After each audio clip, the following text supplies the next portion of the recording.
ముఖ్యమంత్రిగా రేవంత్ రెడ్డి బాధ్యతలు చేపట్టినప్పటి నుంచే కీలక నిర్ణయాలు తీసుకుంటూ ఉన్నారు. ప్రధానంగా మనం చూసుకుంటే ప్రగతి భవన్, ప్రజాభవన్ చేసినప్పటి నుంచి కూడా తర్వాత విద్యుత్ మీద రివ్యూ చేశారు. తాజాగా మెట్రో అలైన్మెంట్ మీద రివ్యూ చేశారు. మనం చూసుకుంటే రాయదుర్గం నుంచి ఎయిర్పోర్ట్కి కేసీఆర్ ప్రతిపాదించిన మెట్రో అలైన్మెంట్ను రద్దు చేయాలని అధికారులకు ఆదేశించారు. ఎందుకంటే ఇప్పటికే అటు నుంచి శంషాబాద్ ఎయిర్పోర్ట్కి వెళ్ళటానికి అనేక రూట్లు ఉన్నాయి.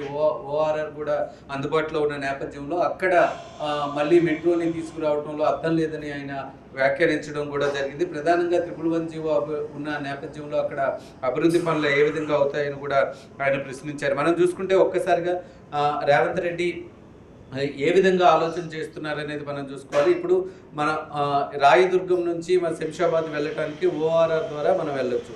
అందరూ కూడా ఇదే రూటుని వాడుతూ ఉన్నారు. ప్రస్తుతం ముఖ్యమంత్రి రేవంత్ రెడ్డి ఇక్కడ నుంచి మనం చూసుకుంటే ఎంజీబీఎస్ దగ్గర నుంచి శంషాబాద్ వెళ్ళటానికి ఫలక్నామా రూట్ నుంచి శంషాబాద్కి వెళ్ళటానికి కూడా ప్రపోజల్ స్టార్ట్ చేస్తూ ఉన్నారు. ఈ ప్రపోజల్ మీద కసరత్తు చేయమని కూడా చెప్పారు. అంటే ఫలక్నామా నుంచి వెళ్ళటానికి ఓల్డ్ సిటీలో చాలా ఎక్కువ మంది ఉంటారు, వాళ్ళకు కూడా రవాణా సౌకర్యాలు ఉండాలి. అందులో భాగంగానే ఈ రూట్ని ప్రత్యామ్నాయ మార్గాలుగా చూడమని చెప్తున్నారు. ఇప్పటికే హైటెక్ సిటీ కావచ్చు, అమీర్పేట కావచ్చు, ఇలాంటి ఏరియాల నుంచి మనం శంషాబాద్కి వెళ్ళటానికి మాత్రం అన్ని వైపుల నుంచి కూడా మనకు అనుకూలంగా ఉన్నాయి. పీవీఆర్ ఎక్స్ప్రెస్ వే ఉంది ఒకవైపు, మరొక వైపు ఔటర్ రింగ్ రోడ్ నుంచి వెళ్ళొచ్చు, గచ్చిబౌలి నుంచి వెళ్ళొచ్చు, హైటెక్ సిటీ నుంచి వెళ్ళొచ్చు. ఇటువైపు ఎవరైతే నివసిస్తూ ఉన్నారో వీళ్ళందరికీ కూడా ఎయిర్పోర్ట్ అనేది దాదాపుగా ఒక 30 నిమిషాల డ్రైవ్ మాత్రమే ఉంటుంది. కానీ ఓల్డ్ సిటీలో ఉన్న వాళ్ళకి మాత్రం ఎయిర్పోర్ట్కి వెళ్ళటం అనేది చాలా పెద్ద బిగ్ టాస్క్గా ఉంది.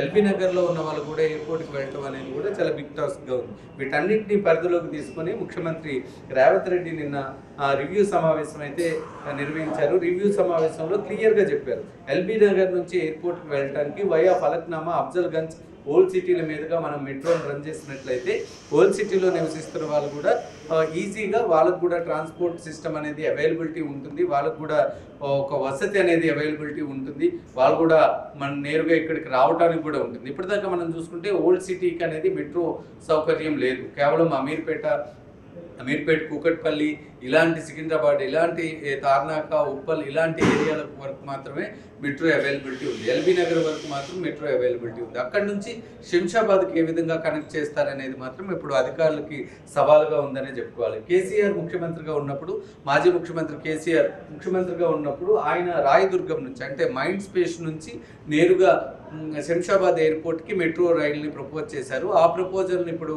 రేవంత్ రెడ్డి క్యాన్సిల్ చేశారు. నిన్న రివ్యూ సమావేశం నిర్వహించిన నేపథ్యంలో ఆయన ఒకంత అధికారుల మీద సీరియస్ కూడా అయ్యారు. అంటే ఒక అర్థం లేని ప్రపోజల్ని ఎలా మీరు వర్కౌట్ చేస్తారు, దాన్ని వెంటనే క్యాన్సిల్ చేయండి. ప్రస్తుతం ఏదైతే రూట్లు ప్రతిపాదించారో ఒకసారి మనం చూడొచ్చు. ఎల్బీ నగర్ ఇక్కడ ఉంది, ఔటర్ రింగ్ రోడ్ చుట్టూ మనం చూడొచ్చు. ఔటర్ రింగ్ రోడ్ నుంచి కూడా మనం ఎయిర్పోర్ట్కి చేరుకునే సౌకర్యం అయితే ఇక్కడ మనకి క్లియర్గా కనిపిస్తుంది. ఎంజీబీఎస్ నుంచి మనకి మెట్రో ఉన్నప్పటికీ కూడా ఎంజీబీఎస్ నుంచి శంషాబాద్ వెళ్ళటానికి వయా ఫలక్నామా నుంచి కూడా ఒక లైన్ని ప్రపోజల్ పెట్టారు. మరొక వైపు ఎల్బీ నగర్ నుంచి శంషాబాద్కి వెళ్ళటానికి కూడా మనకి ఇటు నుంచి కూడా ఒక లైన్ అయితే ప్రపోజల్ పెట్టారు. దీని మీద అధికారులకైతే స్పష్టమైన ఆదేశాలు ముఖ్యమంత్రి ఇవ్వటం జరిగింది. క్లియర్గా దీని మీద కసరత్తు చేయాలని చెప్పారు. ప్రజలకి ఏదైతే అవసరాలు ఉన్నాయో ఆ అవసరాలని తీర్చే విధంగా ఉండాలని చెప్పారు. అంతేగాని ఇప్పటికీ ఎవరైతే ట్రాన్స్పోర్ట్ సిస్టమ్లో వాడుతూ ఉన్నారో అవసరం లేని దగ్గర మౌలిక వసతులు కల్పించడం అనేది మౌలిక వసతులు కల్పించడంలో అర్థం లేదని కూడా ఆయన వ్యాఖ్యానించడం జరిగింది. ప్రధానంగా ఓల్డ్ సిటీ, అఫ్జల్గంజ్ అటువైపుగా, ఎల్బీ నగర్ అటువైపుగా ఎవరైతే నివసిస్తూ ఉన్నారో వాళ్ళకు కూడా ఎయిర్పోర్ట్ అందుబాటులో ఉండాలి, ఒక ఫాస్టెస్ట్ రవాణా సౌకర్యం ఉండాలని కూడా రేవంత్ రెడ్డి స్పష్టం చేయడం జరిగింది. అధికారులకు ఇదే మాట చెప్పడం జరిగింది. మనం చూసుకుంటే రేవంత్ రెడ్డి ముఖ్యమంత్రి అయినప్పటి నుంచి కూడా రెస్ట్లెస్గా అన్ని శాఖల మీద కావచ్చు, అన్ని అంశాల మీద కావచ్చు రివ్యూ సమావేశాలు అయితే నిర్వహిస్తూ ఉన్నారు. ప్రధానంగా మొదట ప్రగతి భవన్, ప్రజాభవన్ చేయడం దగ్గర నుంచి విద్యుత్ మీద తర్వాత రివ్యూ చేశారు. విద్యుత్ మీద రివ్యూ చేసి డిస్కమ్లకి ఎంతవరకు బాకీలు ఉన్నాయి, డిస్కమ్లకి దాదాపుగా ఎంత పెండింగ్లు ఉన్నాయనే అంశాన్ని కూడా వెలుగులోకి తీసుకొచ్చారు. దాదాపుగా 81,000 వరకు డిస్కమ్లకు పెండింగ్ ఉన్న నేపథ్యంలో కాంగ్రెస్ పార్టీ ప్రధానంగా ఉచిత విద్యుత్ అంటూ ఎన్నికల్లో గెలుపొందిన నేపథ్యంలో ఉచిత విద్యుత్తును అమలు చేయడానికి కాంగ్రెస్ పార్టీ ముందున్న సవాళ్ళు ఏంటి అనే అంశాలకు సంబంధించి కూడా ఆయన క్లియర్గా రివ్యూ చేశారు. తర్వాత రోజే మనం చూసుకుంటే డ్రగ్స్ మీద రివ్యూ చేశారు. ప్రధానంగా డ్రగ్స్ అనేది హైదరాబాద్లో ఎప్పటికప్పుడు వెలుగులోకి వస్తూనే ఉంది. రేవ్ పార్టీలు అంటూ వెలుగులోకి వస్తుంది. చాలామంది సెలబ్రిటీలు కూడా పేర్లు వినిపిస్తూ ఉంటాయి. గతంలో కూడా చాలామంది సెలబ్రిటీల పేర్లు వినిపించే నేపథ్యాలు కూడా ఉన్నాయి. తర్వాత విచారణ జరిపించారు. తర్వాత ఆ కేసు ఏమైంది అనేది కూడా ఎవరికీ తెలియదు. ఈ అంశాల మీద కూడా రేవంత్ రెడ్డి తర్వాత డ్రగ్స్ మీద రివ్యూ చేశారు. ఇప్పుడు ప్రధానంగా మెట్రో రైలు మీద రివ్యూ చేస్తున్నారు. అంటే మనం చూసుకుంటే కేవలం హైదరాబాద్ వేదికగా చూసుకుని ముందుగా ఏవైతే ఉన్నాయో వాటన్నిటిని కూడా షార్ట్అవుట్ చేసుకుంటూ వెళ్తున్నారు. ప్రధానంగా ఈ రివ్యూ కూడా మనం చెప్పుకోవచ్చు రేవంత్ రెడ్డి ఆలోచన కాస్త మీనింగ్ఫుల్గానే ఉందని మనం చెప్పుకోవాలి. ఎందుకంటే హైటెక్ సిటీ నుంచి కావచ్చు, ఇతర మైండ్ స్పేస్ నుంచి కావచ్చు, ఎయిర్పోర్ట్కి వెళ్ళడానికి సరైన వసతులు అయితే ఉన్నాయి. క్లియర్గా వసతులు ఉన్నాయి.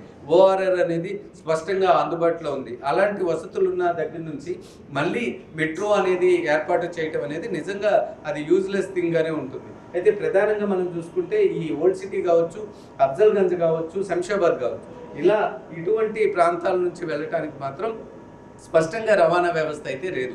ఓల్డ్ సిటీ నుంచి కూడా మెట్రో సిటీకి మనకు మెట్రో కనెక్టివిటీ లేదు. ఆ కనెక్టివిటీలన్నింటినీ కూడా ముందుగా వాటికి సంబంధించిన ప్లాన్లు అయితే ఇవ్వాలని రేవంత్ రెడ్డి అధికారులను అయితే ఆదేశించడం జరిగింది. క్లియర్గా మనం చూసుకోవచ్చు. పక్కాగా ఒక ప్రణాళికాబద్ధంగా రేవంత్ రెడ్డి వర్క్ చేస్తూ ముందుకెళ్తున్నారనేది అయితే స్పష్టంగా ఉంది. అధికారులు మరొక నెల రోజుల్లో ఈ ప్లాన్ బికి సంబంధించిన ఆ ప్రపోజల్ అంతా కూడా ముఖ్యమంత్రి రేవంత్ రెడ్డి ముందుంచే అవకాశాలు అయితే స్పష్టంగా కనిపిస్తున్నాయి. What to studio.